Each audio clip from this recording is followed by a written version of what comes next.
Okay, so welcome to the first actual video lesson about painting a landscape in Photoshop.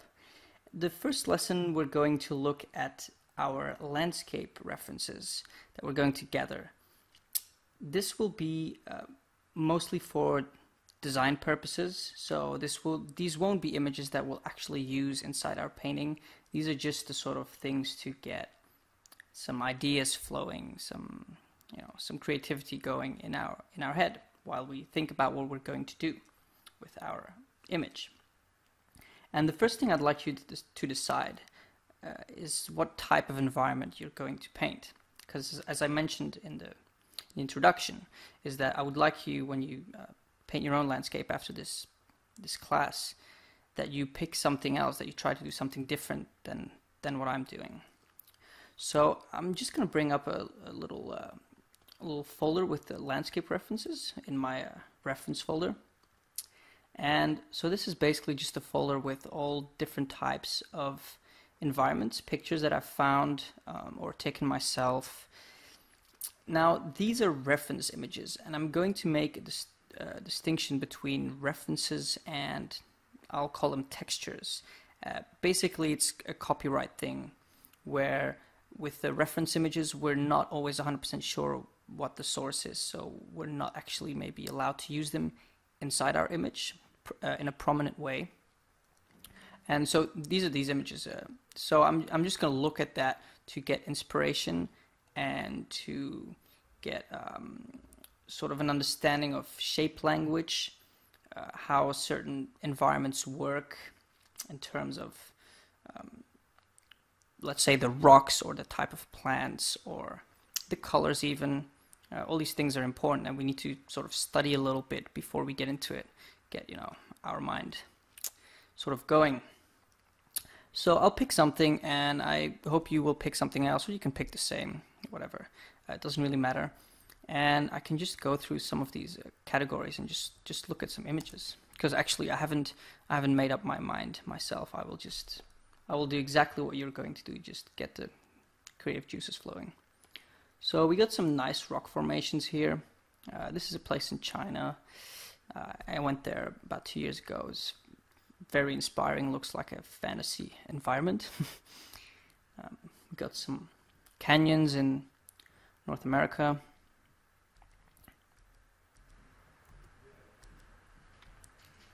And if you don't want to look online, obviously there's a lot of alternatives where you can find this kind of inspiration.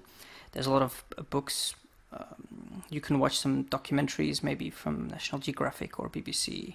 There's many sources these days. You just basically just have to look around a bit and take your time. Take your time to get inspired. Don't necessarily always pick the first thing that you see that you like. You can, take your time with it. So all this stuff's cool, but I'm gonna go for something different. This is a little bit too dry for me, so I think I'll maybe have a look at something that with some more vegetation. So let's have a look at some Icelandic landscapes. Also very interesting stuff, as you can see, completely different from before. Very moody, very beautiful. So yeah, just get inspired by nature. Just look around a bit and do your research properly before you actually get into it. And so I'll just take my time after this lesson to look through it and make up my mind. And so let's just jump to the next part of what you're going to do after you've sort of looked at landscapes and types of environment and picked something. Because the second type of reference we're going to look at is color and lighting references. And so the difference between color and lighting references and landscape references is that one is focusing on the very specific visual information in terms of design and shape language. And color and lighting references are only focusing on the values and the colors of the image.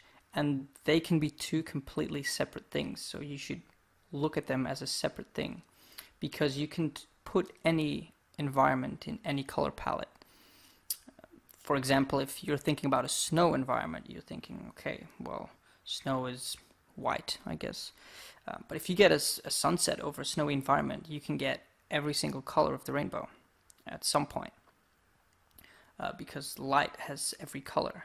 So you can pretty much bake your landscape in any type of color.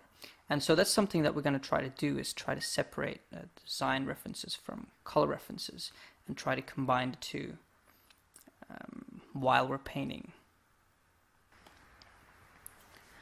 Okay, so I've opened up here, to give you an example, a landscape reference on the top and a color and mood reference on the bottom.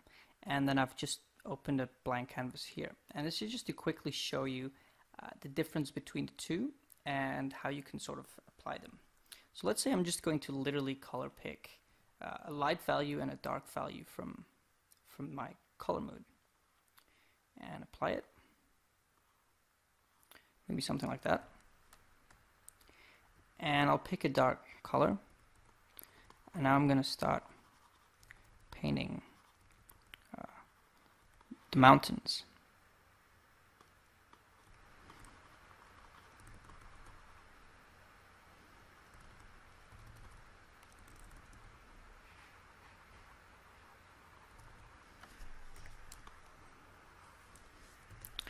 And so what I'm really doing is I'm mixing these two things together to create something new. And that's really how you should be using references. You shouldn't be copying them mindlessly. You can do it as a study, but in your professional work, you should try to your own things.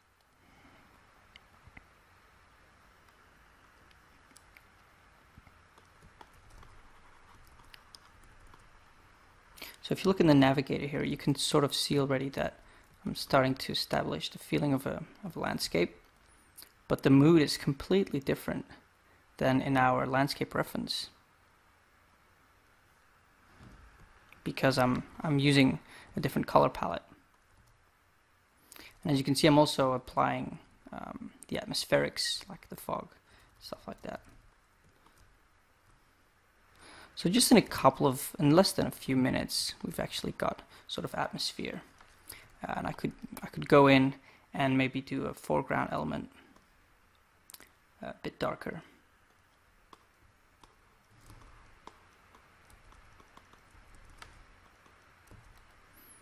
And let's say that I put a little bit of grass or something like that. So yeah, we very quickly got a sort of landscape, and I've borrowed the design from this image and the mood of this image. I hope that's sort of clear. And that's the main importance of gathering landscape references and mood references. So what I'd like you to do now is get both of them before you go to the next lesson. Just look up what type of environment you want to do. Do you want to do mountains or a desert or whatever? And then look up something, what kind of mood you want to do. It doesn't mean that you'll have to stick to it exactly the way that I do, the way that I did just now. When we actually do our image, we're not going to so literally take the color palette of one image. It's just to sort of illustrate the difference and the importance and the possibilities as well. So yeah, just do that. Get your reference images of both, and then move on to the next lesson, where we're going to talk about the third kind of references, or actually textures, as I explained before.